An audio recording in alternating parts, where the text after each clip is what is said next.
Hi guys, ഇപ്പോൾ കഴിഞ്ഞ വീഡിയോയിൽ ഞാൻ പറഞ്ഞിട്ടുണ്ടായിരുന്നു എൻ്റെ എക്കണോമിക്സിൻ്റെ ബുക്ക് സബ്മിഷനും കാര്യങ്ങളൊക്കെ ആയിരുന്നു, ക്ലാസ് വർക്കും ഹോം വർക്കും. അപ്പോൾ അതിന് വേണ്ടിയിട്ട് ഞാൻ കഷ്ടപ്പെട്ടിരുന്ന നോട്ടും കാര്യങ്ങളൊക്കെ എഴുതിയിട്ടുണ്ടായിരുന്നു ഒന്ന്. പക്ഷേ അതിൻ്റെ ബുക്ക് ഇതുവരെ എടുത്തിട്ടില്ല, ഞങ്ങളുടെ കയ്യിൽ നിന്ന് ഇതുവരെയും കളക്ട് ചെയ്തിട്ടില്ല, വേണമെന്ന് പറഞ്ഞ് വാങ്ങിച്ചിട്ടൊന്നുമില്ല.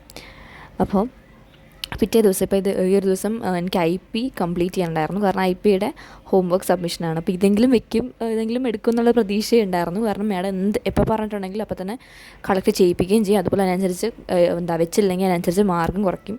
അതുകൊണ്ട് തന്നെ ഞാൻ IP കുറച്ചും കൂടെ എക്സ്ട്രാ കെയർഫുള്ളായിരുന്നു. അങ്ങനെ ഞാൻ IPയുടെ ഹോംവർക്കും കാര്യങ്ങളൊക്കെ എഴുതിയിട്ടുണ്ടായിരുന്നു. ആകെ 4 ക്വസ്റ്റ്യനായിരുന്നു എനിക്ക് എഴുതാനുണ്ടായിരുന്നു ഒരു ഹോംവർക്ക്. അവസാനത്തെ ഹോംവർക്ക് മാത്രമേ ഉണ്ടായിരുന്നുള്ളൂ ഞാൻ എഴുതാത്തത്, ബാക്കിയെല്ലാം എഴുതിയിട്ടുണ്ടായിരുന്നു. ഞാൻ ലാസ്റ്റ് ദിവസം വരെ വെച്ചിട്ടുണ്ടായിരുന്നു. ലാസ്റ്റ് ദിവസം എഴുതാമെന്ന് വിചാരിച്ചിട്ട്, കാരണം 4 ക്വസ്റ്റ്യനല്ലേ ഉള്ളൂ. പിന്നെയാണ് അറിഞ്ഞത് ആ 4ാമത്തെ ക്വസ്റ്റ്യന് സപ്പാർട്ടായിട്ട് വേറെ 5 ക്വസ്റ്റ്യൻസും കൂടെ ഉണ്ടെന്ന്. അപ്പോൾ സത്യം പറഞ്ഞാൽ കിളി പോയി. കാരണം അത് നമുക്ക് പ്രോഗ്രാം ചെയ്യാനുള്ളതായിരുന്നു. അപ്പോൾ അതിങ്ങനെ നമ്മൾ ബുക്കിൽ എഴുതി വെക്കണം മൊത്തത്തിൽ. അപ്പോൾ അത്യാവശ്യം നല്ല ലെങ്തി ആയിട്ടുള്ള ക്വസ്റ്റ്യൻസ് ആയിരുന്നു മൊത്തം. അതെനിക്ക് ആ ടെക്സ്റ്റ് ബുക്ക് ഞാൻ തുറന്നു നോക്കിയിട്ടുണ്ടായിരുന്നില്ല എത്രത്തോളം ക്വസ്റ്റ്യൻസ് ഉള്ളത്. എന്നാൽ ടെക്സ്റ്റ് ബുക്കിൽ ബാക്ക് എക്സസൈസ് ഉണ്ടാവുമല്ലോ, അതിനകത്ത് 4 ക്വസ്റ്റ്യനാണ് പറഞ്ഞിട്ടുണ്ടായിരുന്നു. അപ്പോൾ ഇത്രയും വലിയ ക്വസ്റ്റ്യൻസ് ആയിരിക്കും ഞാൻ സ്വപ്നത്തെ പോലും വിചാരിച്ചിട്ടുണ്ടായിരുന്നില്ല. എഴുതി തുടങ്ങിയപ്പോഴാണ് എനിക്ക് മനസ്സിലായത് ഭയങ്കര വലിയ ക്വസ്റ്റ്യനാണെന്ന്. തീരുന്നുണ്ടായിരുന്നില്ല. കുറേ നേരം എടുത്തിട്ടാണ് ഞാൻ മൊത്തത്തിൽ അങ്ങോട്ട് എഴുതി തീർത്തിട്ടുണ്ടായിരുന്നത്. ആ ദിവസം ഞാൻ പ്രത്യേകിച്ച് ഒന്നും ചെയ്യാനൊന്നുണ്ടായിരുന്നില്ല, ഇതിൻ്റെ പുറകെ തന്നെ ആയിരുന്നു.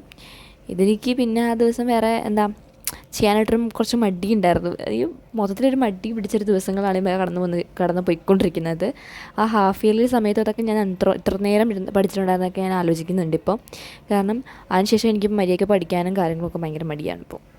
എന്തോ ആ ബുക്കിൻ്റെ അടുത്തേക്ക് പോലും ഞാൻ വരുന്നില്ല, അങ്ങോട്ട് മടുത്തങ്ങോട്ട് പോയി. ഇപ്പം ഞാൻ ഈ എഴുതിക്കൊണ്ടിരിക്കുന്നത് മറ്റേ ഡിഫറൻസസ് ആണ്. ഇതിൻ്റെ ഡിഫറൻസ് എനിക്ക് ഓർമ്മയില്ല, പക്ഷേ കുറേ ഉണ്ടായിരുന്നു. എഴുതിയിട്ടും തിരുന്നുണ്ടായിരുന്നില്ല. ഞാൻ 2 പേജ് എടുത്തിട്ടാണ് ആ ഡിഫറൻസസ് എഴുതി തീർത്തത്. ഒരു 6 പോയിൻറ്റോളം ഉണ്ടായിരുന്നു. നല്ല ലെങ്തി ആയിരുന്നു. അത് എഴുതാനായിട്ട് എനിക്ക് അത്യാവശ്യം ടൈം എടുത്തിട്ടുണ്ടായിരുന്നത്. ആ ഒരു സെക്കൻഡ് ക്വസ്റ്റ്യൻ കണ്ടാണ്. പിന്നെ ഉണ്ടായിരുന്നത് ഫോർത്ത് ക്വസ്റ്റ്യൻ അത്യാവശ്യം ലെങ്തി ആയിരുന്നു. എനിക്ക് ടൈം കൺസ്യൂമിങ് ആയിരുന്നു. കാരണം പ്രോഗ്രാം ചെയ്യേണ്ടതായതുകൊണ്ട് തന്നെ ഞാൻ സ്വന്തമായിട്ട് ചെയ്തിട്ട് 2 പ്രോഗ്രാം എൻ്റെ മൊത്തത്തിൽ തെറ്റിപ്പോയിട്ട് ഞാൻ എന്നിട്ട് ഒന്നും കൂടെ ചെയ്യാൻ തുടങ്ങി. അങ്ങനെയൊക്കെയാണ് എനിക്കോ കംപ്ലീറ്റ് ചെയ്ത് ഞാൻ സ്കൂളിൽ കൊടുത്ത് സബ്മിഷൻ. മാഡം ബുക്ക് കളക്ട് ചെയ്തിട്ടുണ്ടായിരുന്നു, ഹോംവർക്ക് കളക്ട് ചെയ്തിട്ടുണ്ടായിരുന്നു. അതുകൊണ്ട് പറഞ്ഞു ക്ലാസ് വർക്ക് മൺഡേ സബ്മിറ്റ് ചെയ്താൽ മതി എന്ന് പറഞ്ഞു. ക്ലാസ് വർക്കിൻ്റെ സബ്മിഷൻ മൺഡേ ആണ്. എൻ്റെ ഫുൾ ബുക്ക് കംപ്ലീറ്റ് ആണ്. എൻ്റെ ക്ലാസ് വർക്കിന് എനിക്ക് ഒരു ഇൻകംപ്ലീറ്റ് പോലും ഇല്ല. IP ഫുൾ കംപ്ലീറ്റ് ആണ്. അപ്പോൾ അതിനൊരു ടെൻഷൻ അടിക്കേണ്ട ആവശ്യമില്ല. പിന്നെ ഞങ്ങളുടെ ക്ലാസ്സിൽ ഇനി ബുക്ക് സബ്മിറ്റ് ചെയ്യാൻ അന്ന് വൈകിയ ആൾക്കാരുടെ 5 മാർക്ക് വീതം കട്ട് ചെയ്തിട്ടുണ്ടെന്നാണ് മാഡം പറഞ്ഞിരിക്കുന്നത്. പിന്നെ നിങ്ങളുടെ ബുക്കിൽ എന്തൊക്കെയാണുള്ളത് അതിനനുസരിച്ചായിരിക്കും മാർക്ക് വരുന്നതെന്ന് പറഞ്ഞിട്ടുണ്ട്. പിന്നെ ഞങ്ങൾക്ക് ഫുൾ മാർക്ക് കിട്ടും എന്നല്ല മാഡം പറഞ്ഞിരിക്കുന്നത്. എന്തായാലും ഫുൾ മാർക്കിൽ എന്തായാലും നിങ്ങൾ ഇത് അസസ് ചെയ്യും. അതിനനുസരിച്ചുള്ള മാർക്ക് എന്തായാലും ഇട്ട് തരും. അവർക്ക് എന്തായാലും ഓൾറെഡി 5 മാർക്ക് പോയെന്നാണ് മാഡം പറഞ്ഞേക്കുന്നത്.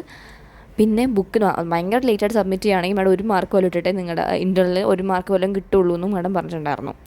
അപ്പോൾ എത്രയും പെട്ടെന്ന് ബുക്ക് സബ്മിറ്റ് ചെയ്യുന്നതാണ് നല്ലതെന്ന് അപ്പോൾ തന്നെ എല്ലാവർക്കും മനസ്സിലായിട്ടുണ്ടായിരുന്നു. പിന്നെ ബുക്ക് കൊണ്ടുവന്നിട്ടുണ്ടായിരുന്നു കുറച്ച് പേര്. അങ്ങനെ കുറച്ച് പേരൊക്കെ ക്ലാസ് ഇരുന്നൊക്കെ എഴുതി അങ്ങനെ ഞങ്ങളുടെ ക്ലാസ്സിൽ മിക്കവരും സബ്മിറ്റ് ചെയ്തിട്ടുണ്ടായിരുന്നു. അപ്പോൾ ഏതായാലും അത്രയുള്ള video. Thanks for watching. By.